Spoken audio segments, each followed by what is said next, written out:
여러분의 삶 속에서 하나님께서 어떤 일을 행하실지, 과연 어떤 계획을 가지고 계시는지를 함께 발견하는 그런 은혜의 시간이 되기를 주님의 이름으로 축원합니다.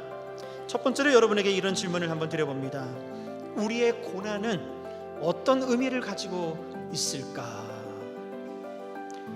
고난에는 반드시 의미가 있고 하나님의 뜻이 그 안에 있다라고 하는 것이죠. 우리가 당하는 그 고난, 그 어려움 안에는 하나님께서 나를 통해서 반드시 나타내고자 하시는 하나님의 계획하심과 그 뜻과 의미가 있다라고 하는 것을 오늘 말씀을 통해서 우리는 알아야 한다는 것입니다. 두 번째로 우리는 이런 질문을 드려볼 수 있겠죠. 예수님의 치유는 육체적인 회복을 넘어서 과연 나에게 어떤 의미가 있는가? 예수님의 이 치유는 육체적인 그 회복을 넘어, 치유를 넘어 무엇을 우리에게 의미하고 있는가라고 하는 것입니다.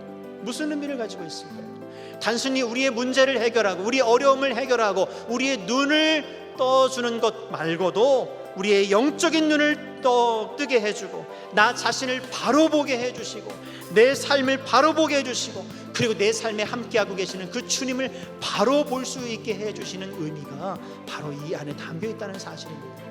사랑하는 성도 여러분, 여러분의 육체의 문제, 이 세상의 문제, 가정과 일터의 여러 가지 어려움들 해결되셔야죠. 해결되셔야 합니다. 그런데 그것보다 훨씬 더 중요한 것은 그 일을 통해서 여러분이 새로운 영적인 눈을 떠야 한다는 사실, 여러분 자신을 제대로 볼 수 있어야 된다는 사실, 여러분의 삶에 놀라운 계획을 갖고 계시는 그 주님을 여러분 제대로 바라보실 수 있어야 한다는 사실입니다.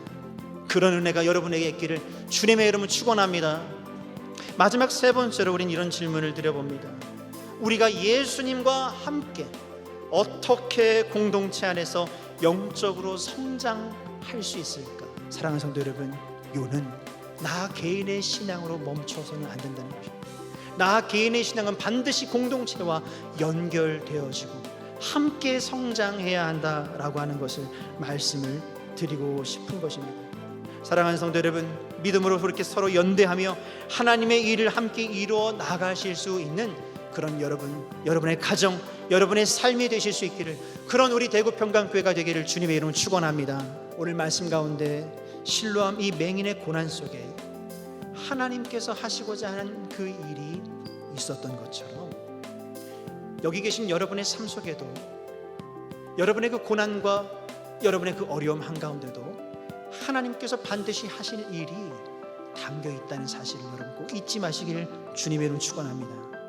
우리의 고난과 우리의 어려움에는 반드시 의미가 있다는 거예요. 삶의 진정한 그 사명에 여러분 눈을 뜨실 수 있기를 주님의 이름으로 축원합니다.